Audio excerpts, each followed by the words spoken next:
İsveçrədə artıq 178 ildir ki, prezident hər il dəyişdirilir. Bu ölkədə prezidentin səlahiyyətləri çox məhduddur. İsveçrə federativ respublikadır. Burada 7 üzvlük konfederasiyanın başçısı İsveçrənin prezidenti sayılır. Prezident, Federal Şuranın iclaslarını idarə edir.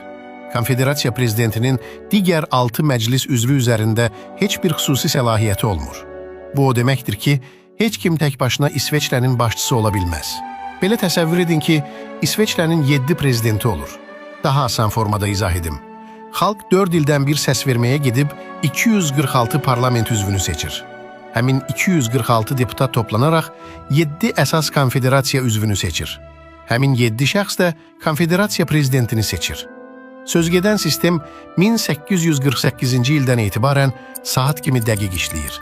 Vətəndaşlar seçkilərdə aktiv iştirak etmirlər. Məsələn, 2011-ci ildəki referendumlarda vətəndaşların cəmi 49%-i səs verməyə getmişdi. Amma maraqlıdır ki, bu ölkədə referendumlar təkcə məclis tərəfindən təklif olunmur.